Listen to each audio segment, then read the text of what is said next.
네, 앞서 보신 것처럼 다스 실소유주 의혹과 관련해 검찰 수사가 급물살을 타는 모양새입니다. 이명박 전 대통령의 소환 시점과 함께 지방선거를 앞둔 설 민심의 향방도 짚어보겠습니다. 네, 두 분 어렵게 모셨는데요. 홍성걸 국민대학교 행정정책학부 교수, 정현정 배재대 공공정책학과 교수와 함께 짚어보겠습니다. 네, 안녕하세요. 안녕하세요. 네, 안녕하세요. 네, 이제 평창 올림픽이 끝나면 이명박 전 대통령을 이제 소환해서 조사할 것이다 이런 관측이 나오고 있는데 사실 문재인 정부 입장에서도 박근혜 전 대통령, 이명박 전 대통령 이 두 대통령의 뭔가 이렇게 구속을 시도한다는 게 네. 굉장히 부담 아니겠습니까? 뭐 정치적으로 볼 때 부담이라고 볼 수는 있는데 사실은 뭐 본인들이 적폐청산이라고 하는 이름으로 하는 거잖아요. 네. 그러니까 스스로 부담을 지는 건 아니고 지금 이것을 계속 이쪽 방향으로 가고 있는 거죠. 그래서 잠깐 나왔습니다마는 그 삼성의 전 이학수 부회장 네. 이렇게 동원하는 것은 여러 가지로 지금 이명박 그 전 대통령을 압박해 들어가는데 우리가 그 심증은 있는데 물증이 부족하다라고 하는 측면이 있을 수 있잖아요. 예. 공소를 유지하려면 예. 검찰 쪽에서 그래서 그런 쪽에서 지금 모든 것들을 전부 다 이제 지금 그 건드려 보고 그리고 확정을 시켜서 지금 말씀하신 것처럼 이제 올림픽이 끝나면 본격적으로 국내 정치 쪽에서는 아마도 이명박 전 대통령에 대한 그 소출을 지금 진행을 할 거다 이렇게 봅니다. 이명박 전 대통령 측 입장에서는 어제 긴급 설 앞두고 긴급 회동을 할 정도로 굉장히 긴박하게 움직이고 있는 것 같습니다. 저희 단독 보도로 전해드렸던 적도 있었습니다만 기어이 나를 이렇게 잡아넣겠다는 거냐라는 격앙된 반응이 지금 나오고 있다고도 합니다. 물론 여론조사 결과 등등을 보면 적폐청산이다, 또 이건 당연한 일이다, 등등의 얘기가 나오고 있습니다만 어떻게 앞으로 계속 흘러갈 것 같습니다. 어쨌든 지금 이명박 그 전 대통령의 검찰 소환이 이루어질 것이냐 말 것이냐 그렇죠. 이게 이제 초미의 관심사인데요.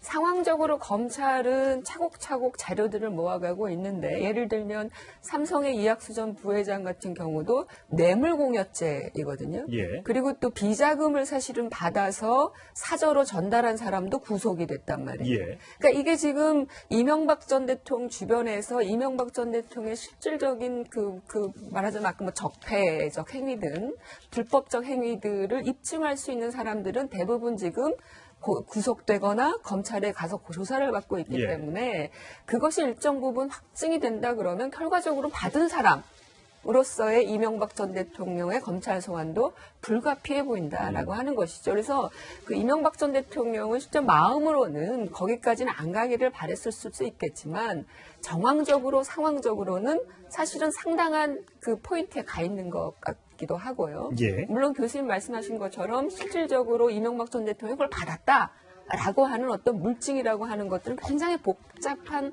절차가 될 거예요. 그렇다고 이명박 전 대통령이 내가 받았다 이렇게 얘기하지는 않을 거기 때문에 앞으로 좀 더 시간적으로는 상당히 많이 가겠지만 구속은 가능할 소환은 가능할 가능성이 높다. 검찰 소환은. 예. 그러니까 이런 과정만 하더라도 실질적으로는 상당히 이명박 전 대통령한테는 부담스러운 상황은 이미 이제 준비가 되어 있는 것이 아니냐 이렇게 보고 있는 거죠. 네, 그렇습니다. 아무래도 설 연휴 끝나면 또 평창 올림픽이 끝나면 이명박 전 대통령 소환할지 여부를 좀 기다려 보도록 하고요. 또 이제 6.13 지방선거도 다가오고 있어서 지금 워낙 생각보다 규모가 커지고 있어서 네. 문재인 정부에게나 또 여야 모두 조금 부담이 되고 좀 귀추가 주목되는 선거다 이렇게 말할 수 있을 것 같습니다. 네, 그 지방선거와 함께 아무래도 이제 총선, 그렇죠. 재보궐선거가 대개 이제 그 선거법 위반 관련한 것이 한 선거 후 한 1년 정도가 지나면 대부분 판결까지 나는 경우가 많거든요. 네. 좀 늦어지기도 하지만 그래서 이번에도 지금 소위 그 미니 총선급이라고 할 정도로 여기저기서 지금 의원직을 상실하는 의원들이 네. 많이 이 생겼습니다. 화면에서 보시면 네. 7곳, 서울에 2곳이 있고요. 충청도에 1곳, 호남에 2곳, 그다음에 영남에 2곳. 이게 골고루 나눠져 있습니다. 그렇습니다. 그래서 이게 결국은 뭐 민심을 우리가 확인하는 것도 되고요. 그다음에 1년의 중간 평가도 있고요. 예. 또 더군다나 지금 지방 권력까지도 지금 이제 문재인 정부에서는 교체를 해서 우리가 갖겠다라고 하는 것을 명백하게 네. 가지고 있으니까 사실은 유지하는 거지만 예, 그래서 이런 그 모든 상황 속에서 이번 지방선거는 재보궐선거와 함께 커져서 한마디로 앞으로 전국의 주도권을 그 문재인 대통령이 쥐고 개헌 정국을 비롯해서 또 남북관계 이 모든 것을 좌우할 수 있는 힘을 갖느냐 예. 아니면 그렇지 못하느냐 이것을 결정하는 선거이기 때문에 여권이든 야권이든 대단히 중요하죠. 여당 입장에서는 지금 일단 대통령 집권 2년 차에 하니까 대통령의 힘이 있을 때 실시하는 거니까 좀 야당 입장에서는 좀 불리하다고 볼 것이고 게다가 문재인 대통령의 국정수행 지지도가 뭐 아주 높았을 때보다는 좀 떨어졌다고 합니다만 그래도 굉장히 높은 수준 여당 입장에서는 뭐 고공행진을 벌이고 있다. 또 여당의 지지도도 굉장히 다른 정당에 비해서 높게 나타나고 있어서 이대로 물론 아직 선거가 지금 이제 3, 4, 5, 6 한 4개월 정도 남아서 변수가 많습니다만 현재 당장 만약에 선거가 치러진다면 야당이 굉장히 어려운 선거가 되지 않겠느냐라는 얘기가 나오지 않습니까? 그렇습니다. 지금 말씀하신 것처럼 구도는 지금 아주 여당의 아주 압승 구도가 틀림없습니다. 대통령 지지도도 그렇고요. 근데 이제 이 모든 것이 앞으로 4개월 좀 남았는데 대개 유권자들의 선택은요, 선거하기 한 2주일 전서부터 확정되기 시작을 합니다. 지금까지의 그 경우를 보면. 그래서, 지금 현재는 구도가 굉장히 확정적이지만, 그리고 또 하나는 야당이 지리멸렬해져 상대적인 게, 이 모든 것의 기본이 뭐냐면 대통령의 지지도가 단순한 지지도가 아니라, 야당에 대한 실망감과 함께 도덕성이 높아 보이고, 대통령이 네. 매우 겸손하고, 이런 것들이 전부 복합적으로 있어요. 그러니까 대통령에 대한 신뢰도가 높아졌어요. 그래서 말씀하신 것처럼 제가 보기에 다른 일이 없다면 압승이 틀림없습니다. 그런데 그 다른 일이라고 하는 것은 뭐 여러 가지 정책 문제라든가 한미 관계 또 남북 관계 이런 쪽에서 어떠한 영향이 나타나느냐 하는 것에 따라서 선거의 그 결과는 크게 달라질 수 있다. 이른바 지금 교수님 말씀하신 것 중에 이제 프레임이라고 하는 게 중요할 것 같아요. 지방선거는 일반적으로 정권의 중간평가적 성격을 갖기는 합니다만 그게 막연히 이제 대통령에 대한 평가로 전이되는 것이 아니라 뭔가 이슈와 프레임이 떠야 되는 거거든요. 2010년 지방선거 기억하실 거예요. 그때 사실은 중간평가였지만 특별한 의제가 없었는데 갑자기 뜬 의제가 무상급식 의제였거든요. 그렇죠. 이게 이제 연동이 되는 과정들이었는데 이번에도 이제 평창 이후에 이제 여러 가지 이슈들이 있을 것 같아요. 특히 안보 문제가 굉장히 중요할 것 같고 또 지금 뭐 청년 일자리 문제라든지 경제, 부동산 이런 것들 중에 뭔가 이슈가 하나 제대로 만들어져서 대통령의 어떤 국정수행 능력과 직접적으로 연동되는 또는 부정적인 시그널로 이게 간다라고 하면 야당에게도 특히 나쁜 선거라고 보기는 어렵습니다. 그래서 야당 입장에서는 현 시점에서 보는 것이 아니라 어떠한 프레임을 만들어낼 건가, 국정에 대한 어떤 명확한 평가 포인트를 가지고 접근할 건가가 중요할 것 같고요. 저는 야당이 이걸 상당히 준비를 할 거라고 봅니다. 그래서 이런 것들이 제대로만 된다면 야당에게 오히려 또 유리한 선거가 될 수도 있다. 그런 거죠. 네. 그럼 본격적으로 인물별로 6.13 선거 살펴보도록 하겠습니다. 네, 먼저 첫 번째 인물은요. 먼저 영상을 통해 확인하시겠습니다. 이제 새로운 도전자들에게 기회를 드리는 것이 도리라고 생각합니다. 남은 기간, 임기를 마치는 그 순간까지 최선을 다해 도정을 마무리하도록 하겠습니다. 그것이 현재 제 입장입니다. 현재로서는 보궐선거에 출마를 고려하고 있지 않습니다. 네. 현재로서는입니다. 네. 지사나 정치인들의 말은 끝까지 다 앞뒤를 다 들어봐야 되기 때문에. 그렇습니다. 그렇긴 합니다만 지금 안희정 지사 입장에서 볼 때는 굳이 지금 그 재보궐선거나 이런 걸 통해서 국회에 나갈 이유가 별로 안 보이죠. 또 총선도 마찬가지고 왜냐하면 바로 대선을 지금 가겠다라고 하는 입장인데 지금 안희정 지사 입장에서는 충분히 그런 정도의 위치에 왔다고 생각을 하기 때문에 굳이 그런 그야말로 작은 선거에 나가서 내상을 입을 이유가 전혀 없는 거거든요. 잘 되면 본전인데 그렇죠. 잘못돼서 떨어지면 이게 그건 아주 굉장히 심각한 내상이거든요. 그래서 굳이 저런 데 나가서 작은 선거에 나가서 따질 이유가 없고 벌써 이미 대권 주자다. 차세대 다음 선거의 대권 주자다라고 하는 그 이미지나 그 자리를 거의 다 확보한 상황 속에서는 굳이 지금 나갈 이유가 없는 거죠. 근데 이 당대표 나간다는 얘기도 있지 않습니까? 저는 거기에 더 많은 무게 중심을 두고 있는데요. 그러니까 이게 정치인들이 사실은 정치적 목적을 달성하기 위한 로드맵이라는 게 있습니다. 근데 그 대권이 목적이라고 한다 그러면 사실은 지금 지방선거에 어떤 특정한 역할을 하거나 그 지역구에 출마하는 것보다는 이른바 당권을 노리기 위한 중간 과정, 그리고 다음 대권을 위해서는 다음 총선이 중요해져요. 예. 그렇기 때문에 그 총선을 주도하기 위해서는 당대표가 되는 것이 굉장히 중요하죠. 이른바 이제 공천과 관련된 예. 여러 가지 권한들을 행사하기 위해서.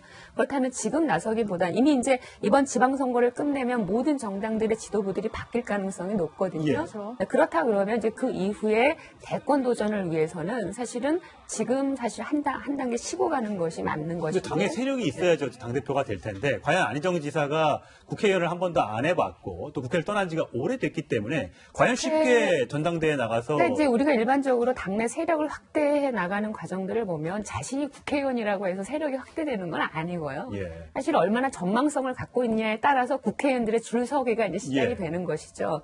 그랬을 때 안희정의 어떤 주가는 그렇게 나쁘지 않다. 당내에서도. 이른바 당내 세력 교체 한 중심축을 형성할 수 있기 때문에 사실은 미래를 바라보는 국회의원들이 이제 어느 쪽에 힘을 실어줄 거냐, 그건 답은 나와 있는 거 아니냐. 그렇게 봤을 때는 그 전망성을 끌어내는 안희정 지사는 충분히 주가가 높다. 현재로서는 그렇게 보고 있는 거죠. 네, 알겠습니다. 그러면 다음 인물로 좀 넘어가 볼 텐데요. 다음 인물 역시 영상을 통해 확인해 보시겠습니다. 제가 구체적으로 제 거취에 대해서 솔직히 생각해 본 바가 없습니다. 이제 선거 승리라든지 이 통합당의 미래를 위한 또 다른 역할들 주어진다면 열심히 할 생각입니다. 지금 뭐 바른미래당 안에서는 서울시장 나가라 네. 이런 얘기가 있던데 과연 안철수 전 대표가 과연 서울시장 카드를 받을 것인가 이거는 의문이죠. 뭐 의문이라기보다요. 네. 바른미래당의 서울시장 후보가 없는 상태이기 때문에 네. 아마도 떠밀려갈 수밖에 없는 거다. 그다음에 안철수 전 대표 입장에서 볼 때에는 이걸 만약에 거부하게 되면 네. 그렇다면 바른미래당으로 합쳐놓고 통합을 정당해놓고 가장 지방선거에서 중요한 서울시장의 후보를 내세우지 못하는 그런 불임 정당이 될 거 아니겠어요. 그렇다면 지들에도 나갈 수밖에 없다. 예. 그래서 제가 보기에는 안철수 전 대표는 부산시장 얘기도 있는데 부산시장보다는 어차피 나간다면 서울시장에 장렬하게 전사하더라도 서울시장에 나갈 수밖에 없는 위치가 될 거다 이렇게 보여집니다. 장렬하게 전사. 아니 정말 뭐 전사하면 전사하더라도 예. 그것이 오히려 정치적으로 사는 길이지. 예. 어렵다고 해서 피하는 것은 결코 정치인으로서 옳은 길은 아니다 이렇게 보여집니다. 대체적으로 물론 이제 약간 뭐 희생으로만 보기는 어려운 측면이 있고요. 뭐 안철수 전 대표 입장에서 봤을 때도 이번 서울시장에서 한번 승부를 걸어보는 것이 상당히 중요한 도약의 기회일 수도 있다는 생각이 그러고 보면 드는데 차라리 진짜 박원순 씨한테 양보하기 전에 그렇죠. 그때 인기 높았을 때 됐으면 어땠을까라는 너무 생각도 오래된 뭐 옛날이고 옛날 그 얘기일 얘기는 뭐 이제 미래를 보고 가는 예. 건데 근데 저는 이제 우려가 되는 것 중에 하나가 뭐냐면 너무 지금 이제 컨벤션이 없는 거죠. 바른미래당이 통합을 했음에도 불구하고 실제로 지금 신정당으로서의 컨벤션 효과가 너무 떨어져 있기 때문에 안철수 전 대표가 나 서울시장 나가겠다. 이것이 실제로 큰 컨벤션을 불러일으키지 못하기 때문에 저는 당내에서도 적절한 어떤 그런 경쟁 구도를 좀 만들 필요가 있다. 예를 들어서 유승민 대표와 안철수 전 대표가 함께 뭔가 그런 서울시장을 공략한다든지 뭐 이런 여러 가지 것들이 있거든요. 그러니까 그런 구도를 만들지 않고 그냥 나가겠다. 이것만으로는 지금 말씀하신 것처럼 박원순 시장이 포기하던 그 시절보다는 상당히 지금 떨어진 상태거든요. 제가 보기에는 컨벤션 효과라고 하는 것은 일반적으로 굉장히 짧아요. 그리고 지방선거에서 특히나 서울시장이라고 하는 자리를 컨벤션 효과나 이런 걸 통해서 우리가 가질 수 있는 자리는 아니고요. 오히려 바른미래당이 지금 왜 이렇게 올라서지 못하고 있느냐. 그것은 미래에 대한 비전과 또 그 국정 운영 철학, 우리 당은 이런 철학을 가지고 예. 우리 유권자들에게 다가간다. 그래서 우리한테 맡겨주면 시정이든 국정이든 우리가 이걸 맡으면 그렇다면 세상은 이렇게 변할 것이다. 라고 하는 것을 확신을 심어줘야 되거든요. 예. 그게 없는 거예요. 그것이 오히려 바른미래당의 핵심이지. 지금 유승민 대표하고 안철수 전 대표하고 경쟁을 통해서 서울시장 후보를 결정한다. 저는 그거는 좀 아니라고 봅니다. 실제 주요 정당 지지도 아까 잠깐 다시 한번 보여주시면 2월 2주차에 조사한 겁니다. 리얼미터에서 조사했는데 더불어민주당이 45.9고요. 그다음에 자유한국당이 20, 바른미래당이 10, 그다음에 나머지 5.6, 3.4 이렇게 되어 있습니다. 이제 바른미래당이 두 당이 합치면 한국당을 뛰어넘을 걸로 예상을 했고 그래서 합쳤다는 얘기도 많지 않습니까? 조사 결과에 따라서 다르죠. 저 지금 리얼미터 조사 결과에서는 한 번도 바른미래당 합당 통합 그 지지율이 높게 나온 적이 없었어요. 예. 조사의 경향성이라게 있는 것 같은데 최근에 이제 다른 조사 결과들을 보면 자유한국당을 능가하는 조사들도 지금 나오고 있거든요. 그러니까 저 조사만 갖고 놓고 볼 거는 아닌 것 같고요. 특히 지금 바른미래당 같은 경우에 대전 충청 지역과 수도권에서 상당히 지지율이 좀 확보되고 있는 것 같아요. 자유한국당을 넘어서는 지지율이 나오기도 하고요. 그래서 이런 부분들은 좀 다투고 있다라고 예. 보는 것이 맞는 것 알겠습니다. 같은데 교수님 말씀하신 것처럼 뭐 차별화라고 하는 그 과제가 없으니까 지금 저렇게 또 답보될 수 있는 가능성이 있는 거죠. 참 어려운 것 같습니다. 네. 네. 예. 안철수 대표의 이제 행보 지켜보도록 하고요. 안철수 전 대표뿐만 아니라 이 지방선거 결과에 정치 생명을 건 또 한 명의 인물이 있습니다. 누굴까요? 영상을 통해 직접 확인하시죠. 트렌드는 6+알파입니다. 예컨대 여러분은 경남지사 후보가 없다고 언론에서 쓰고 이러는데 경남지사는 홍준표 재신임으로 선거 치릅니다. 거기 내 고향입니다. 나가는 후보하고 홍준표 재신임을 걸고 나갈 겁니다. 네, 사실 자유한국당 지지율이 약간은 아직도 이제 지지부진하고 홍 대표에 대한 지지율도 그래서 약간은 좀 과도한 자신감이 아니냐 이런 지적도 굉장히 많거든요. 뭐 정치는요. 네. 정치 선거에 나가는 사람은 누구도 자기가 당선된다고 생각하지 떨어진다고 생각하는 사람 맞습니다. 네. 그러니까 네. 그건 뭐 과도한 자신감이 아니라 네. 당 대표 또는 정치하는 사람으로서 지극히 당연한 겁니다. 당연한 예. 거군요. 다만 지금 이 경남지사에 대해서 홍 대표가 저렇게 자신감을 가지고 이제 강하게 얘기하는 것은 네. 본인이 경남지사를 두 번 했고요. 네. 그다음에 또 경남지사를 하면서 부채를 그야말로 제로로 만들었습니다. 경남도 이거 굉장히 사실은 큰 성과긴 해요. 그래서 이런 뭐 여러 가지들 그리고 지역 정서에서 그래도 예컨대 홍 대표가 지사를 할 때에 경남도에 이러한 변화가 있었다라고 하는 것을 아는 사람들이 있단 말이에요. 그러니까 그렇죠. 그거에 대한 자신감이 있는 거예요. 그래서 그걸 표현하는 건 좋은데 다만 이번에 부산 경남이 사실은 상당히 지금 접전 지역으로 지금 예상이 되거든요. 이 경우에는 이제 뭐냐면 공천 과정이 얼마나 공정하고 투명했는가 예. 라고 하는 것이 굉장히 큰 영향을 미칠 수가 있어요. 근데 지금 이제 홍 지사는 전략 공천하겠다라고 예. 하는 거거든요. 그래서 이런 면에서 당내의 이 문제를 어떻게 여하이 헤쳐가느냐라고 하는 것이 홍 지사의 저런 자신감이 현실화되느냐 아니면 그렇지 못하느냐를 결정할 가능성이 매우 높다 이렇게 봅니다. 홍 대표가 사실은 지금 저렇게 자신감 있게 얘기하지만 내부적 딜레마가 있는 것 같아요. 두 가지 난제가 있는데 제일 중요한 거는 인물난이죠. 그러니까 지금 자유한국당에 뭔가 이 번호를 달고 지역에서 뭔가 과감한 어떤 출사표를 내세우는 사람이 상당히 적다는 예. 거예요. 다들 몸살이고 안 나오는 거거든요. 그렇다고 해서 홍 대표가 급을 끌어내기 위한 나름대로의 동력을 갖고 있냐면 그렇지 않다. 예. 인물난을 어떻게 극복할 건가의 문제라고 보고요. 유권자들의 보수 유권자들의 이 말하자면 자존심 상한 이 부분을 예, 어떻게 예. 끌어낼 건가의 네. 전망성인데 그 또한 크게 보이지 않는다라고 네. 하는 거죠. 선거가 이제 넉 달 앞으로 다가왔습니다. 설 민심 아마 많이들 국회의원들이 지금 청취하고 있을 텐데 아마 쓴소리가 더 많겠죠. 잘 새겨 듣고 오길 바라겠습니다. 저희는 60초 후에 돌아오겠습니다.